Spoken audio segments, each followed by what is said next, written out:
안녕하세요, 연명입니다. 이번 시간에는 하락장에서 살만한 주식이 없는지 옥석 가리기를 한번 해보도록 하겠습니다. 이 옥석 가리기도 맨땅에 헤딩할 게 아니라 조건식을 이용하면 쉽게 찾을 수 있는데요. 키움에서 제공하는 영웅문의 조건식을 써서 한번 찾아보도록 하겠습니다. 이 옥석 가리기용 조건식을 사용하기 위해서는 대부분 이 재무 분석 쪽을 이용하면 될 것 같은데요. 한번 조건식들을 입력해 보도록 하겠습니다. 이 순서대로 한번 넣어볼까요? 가장 먼저 주가 지표를 설정해 보도록 하겠습니다. 주가 지표를 활용하는 부분은 비싸지 않게 사는 부분을 활용하면 될 텐데요. 그 중에서 많이 활용하는 지표는 PR입니다. 이 PR이라는 것은 한 주식당 벌어들인 수익 대비해서 현재가가 얼마인지에 대해 비율로서 나타내주는 지표인데요. 보통 한국 기준으로 20배 정도가 적당한 지표입니다. 그래서 최근 분기 기준으로 20배 이하 이렇게 추가를 해보도록 하겠습니다. 다음으로는 PBR이죠. 이 PBR이라는 것은 한 주의 자산 대비 현재가가 얼마인지를 나타내는 것인데, PBR이 1일 때 현재 주가와 한 주당 가치가 동일하다고 보는데 1로 설정하게 되면 너무 타이트하게 가져가는 부분이 있어서 보통은 2배 이하로 많이 설정을 합니다. 그래서 최근 분기 2배 이하 이렇게 추가를 해보도록 하겠습니다. 그리고 제가 예전에 말씀드렸듯이 이 PR만 가지고 평가를 하게 되면은 순이익에 대한 부분만 가지고 평가를 하기 때문에 조금의 오류가 있을 수 있습니다. 그래서 이런 오류들을 보완하기 위해서는 EV 에비타를 넣어줘야 된다고 했죠. 그래서 EV 에비타를 한번 설정해 보도록 하겠습니다. EV 에비타도 PR과 똑같은 성격을 갖고 있기 때문에 똑같이 입력해 보도록 하겠습니다. 최근 분기로 20배 이하 이렇게 추가를 해 보도록 하겠습니다. 이 EV 에비타를 다른 말로 쉽게 표현할 수 있는데요. 현재 투자금을 회수하는 데 걸리는 기간이라고도 표현할 수 있습니다. 그래서 내가 400만원 정도를 투자했다고 하면은 이 400만원을 되찾는 데 걸리는 시간이 20년 정도가 걸린다고 표현하기도 하는데요. 그렇게 기억하게 되면은 쉽게 이 개념을 이해할 수 있을 것입니다. 이렇게 해서 주가 지표 쪽은 다 설정이 됐고요. 수익성 쪽으로 가보겠습니다. 이 수익성에서는 ROE가 중요하다고 했죠. 그래서 최근 분기 기준으로 ROE가 최소한 7% 이상 되는 회사만 찾도록 하겠습니다. 이 ROE는 자기 자본 대비 이익률을 나타내는데, 쉽게 얘기하면은 돈을 빌려갔을 때 받는 이자율이라고 볼 수도 있겠죠. 지금 금리 기준으로 3, 4% 이상 돼야 되겠지만, 실제 기업이 빌려간 돈을 갚고 다시 수익을 재발생하기 위해서는 최소한 자본 대비 7% 이상은 돈을 벌어야 되겠죠. 그래서 그런 개념으로 적용했을 때 이 7% 이상이라는 수치가 나왔고요. 그리고 이 ROE에도 약간의 오류가 있다고 했습니다. 그래서 ROA도 설정을 할 필요가 있는데, 이 ROA는 ROE보다는 약간 낮게 4% 이상으로 추가해 보도록 하겠습니다. 자, 이렇게 해서 수익성 부분이 끝났는데, 여기 보시면 영업이익으로만 또 평가를 할 수 있는 부분이 있습니다. 그래서 시총 대비 영업이익이 최소 7% 이상 되는 회사만 또 찾도록 해보겠습니다. 이렇게 하면 이제 수익성 부분에서 괜찮은 회사들만 찾게끔 이제 설정을 했고요. 다음으로 성장성 부분으로 가보도록 하겠습니다. 이 성장성은 매출액 증감률이 가장 중요하죠. 그래서 이 매출액 증감률이 전년과 비교했을 때 얼마나 성장했는지를 보면 되는데, 가장 좋은 것은 이 분기별로 최근 분기가 전년 분기 대비 얼마나 증가했는지를 보는 것이 좋습니다.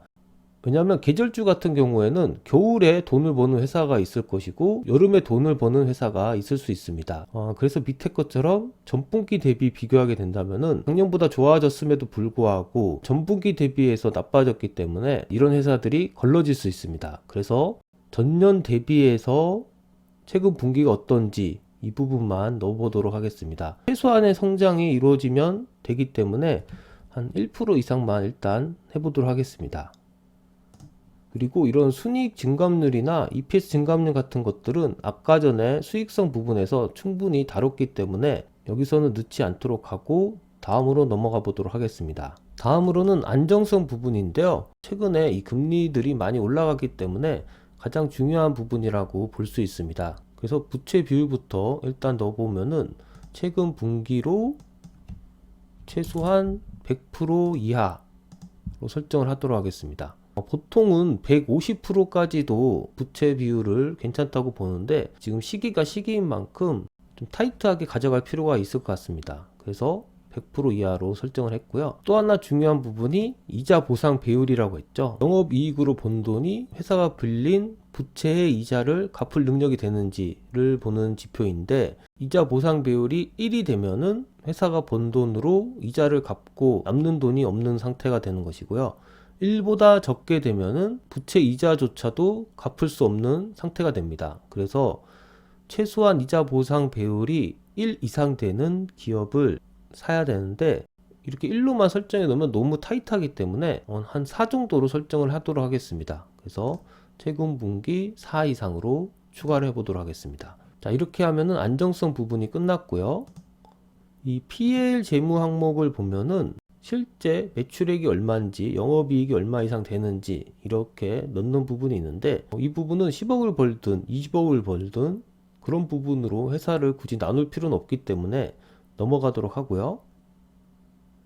이 BS 재무 항목도 마찬가지죠. 자산이 얼마인지, 자본이 얼마인지 굳이 이렇게 나눌 필요가 없기 때문에 넘어가도록 하겠습니다. 다음으로는 현금 흐름표인데, 여기서는 영업 현금 흐름이 최소한 얼마 이상 버는지를 설정을 해야 되는데요. 왜냐하면 실제 영업이익으로 돈을 벌지 못하고 다른 부분으로 돈을 버는 회사들이 있기 때문에 현금 흐름이 최소한 얼마 이상 되는지도 설정을 좀 하는 것이 중요합니다. 그래서 이 부분에서 10억 이상으로 설정을 해 보겠습니다. 이렇게만 하면은 실제 재무적으로 하는 회사들을 가릴 수 있는데요. 검색을 해서 얼마나 많이 찾아졌는지 한번 보도록 하겠습니다. 자, 검색을 하니까 193개 회사가 찾아졌습니다. 한번 볼까요? 눈에 띄는 게 기아, SK 하이닉스 같은 회사들이 눈에 띄고요. LG도 있고 지금 삼성전자도 여기에 포함이 됐습니다. 삼성전기, 네, 현대모비스도 있네요. 여러분들이 알고 있는 웬만한 괜찮은 회사들이 다 찾아졌다고 볼 수 있는데, 일단 193개라는 종목 자체가 너무 많다 보니까 여기서도 또 옥석 가리기가 필요한데, 다시 한번 조건들을 수정할 필요가 있겠죠. 그래서 좀 수정 작업을 해보면 이 영업 현금 흐름부터 좀 고쳐보도록 하겠습니다. 이 10억 이상이라고만 해놓으면 좀 수익성이 떨어진 회사들도 찾아지기 때문에 100억 정도로 올릴 필요가 있을 것 같고요. 그리고 매출액 부분도 한 2% 이상으로 수정을 해보도록 하겠습니다. 자, 이렇게만 해서 검색을 하면은 130 종목으로 다시 좁혀졌네요. 그리고 요즘 같은 시기에는 사업이 갑자기 악화될 수 있기 때문에 그래도 어느 정도의 인프라가 갖춰진 중견기업 이상이 되는 회사가 좋을 것 같은데, 자본 총계 기준을 한번 넣어보도록 하겠습니다. 그래서 자본 기준으로 최근 분기 3천억 이상으로 설정을 해보도록 하겠습니다. 그래서 검색을 해보면 79개의 종목으로 좁혀졌습니다. 아직까지 어떤 종목이 남아있는지 좀 살펴볼까요? 기아, SK 하이닉스, 그리고 LG, 삼성전자도 아직 있고요. 오뚜기, 삼성전기, OCI, 이런 종목들이 계속 남아있는 것을 볼 수 있는데, 결국에는 여러분들이 많이 알고 있는 그런 익숙한 종목들이 현재 기업 상황은 그렇게 나쁘지 않다는 것을 알 수 있죠. 그래서 삼성전자를 좀 살펴보면은 작년부터 계속 하락세를 해오고 있지만 최근에는 이렇게 오른 모습을 하고 있죠. 결국에는 이 51,800원이라는 가격이 이 재무적인 분석을 해보면은 적당한 가격이라고 생각할 수 있기 때문에 최근에 이런 반등이 나왔다고 볼 수 있습니다. 하지만 최근에도 하락을 계속하고 있는 이런 네이버 같은 종목들은 어떻습니까? 제가 찾은 이런 조건식에서도 네이버나 카카오가 검색되지 않습니다. 결국에 그 의미는 뭐냐면, 아직까지 재무적으로 봤을 때 현재 주가가 좀 비싸다는 얘기가 되겠죠. 그래서 좀 더 하락할 가능성이 열려 있다고 볼 수 있기 때문에 네이버를 지금 사기에는 좀 이른 부분인 것 같고요. 이런 조건식을 만들어 놓고 좀 저장을 했다가 다음 달이나 내년 정도에 검색을 다시 했을 때 여기서 네이버가 나타나게 된다면은 그때 매수하는 것도 괜찮은 방법이라고 생각합니다. 그래서 이런 조건식들을 만들어 놓고 활용하게 된다면은 너무 비싸지 않게 종목들을 매수할 수 있는 그런 현명한 투자자가 될 수 있을 것입니다. 자, 제가 만든 이 조건식을 한번 저장해 보도록 하겠습니다. 이름은 옥석 가리기로 이렇게 해서 확인을 누르면 여기 저장이 됐죠. 여기서 언제든지 다시 검색을 할 수 있는데요. 조금 더 타이트하게 가져가고 싶으신 분들은 이런 값들을 수정을 하면 됩니다. PER 10배 이하, PBR 1배 이하, EV/EBITDA 10배 이하. 자, ROE도 뭐 워렌 버핏이 얘기했던 12 이상, ROA 6 이상, 영업이익도 10 이상, 매출액 증감률 4% 이상, 부채도 뭐 90% 이하, 이자 보상 배율 6배 이상, 자, 영업 현금 흐름 1000억 이상, 자본 총계 5000억 이상, 이렇게 한번 전체적으로 수정해서 검색을 해보도록 하겠습니다. 자, 79개 종목에서 7개 종목으로 좁혀졌네요. SK하이닉스, 세아제강지주, LG, 포스코 홀딩스, OCI, HMM, 엑세스바이오 이렇게 나타났습니다. 이 포스코 홀딩스는 예전부터 유명했던 포스코 회사를 가르치는데요. 최근에 뭐 태풍으로 인해서 피해가 좀 있었죠. 그래서 주가가 많이 떨어지게 됐는데 이 21만원 정도가 지금 시장에 생각하는 저점인 것 같습니다. 그래서 최근에 이런 반등도 나왔고요. 이 스토키스 봤을 때도 지금 하단에서 상승을 했고 주가는 떨어지고 이런 다이버전시가 일어났습니다. 그래서 차트적으로 봤을 때 이 파라볼릭 볼이 하단으로 오거나 아니면 이 20일 이동평균선이 상승을 할 때 매입을 하게 되면은 확실하게 상승 전환이 이루어졌을 때 매수를 할 수 있는데요. 그런 방법들에 대해서는 예전 강의를 통해서 배울 수 있으니까 예전 강의를 좀 참고하셨으면 좋겠습니다. 오늘은 하락장으로 인해서 좋은 회사임에도 불구하고 같이 떨어지게 된 회사들을 좀 찾아봤는데요. 이럴 때일수록 옥석 가리기가 상당히 중요한 것 같습니다.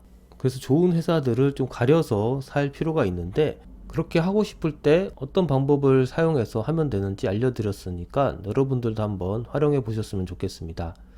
이상으로 방송을 마치겠습니다. 감사합니다.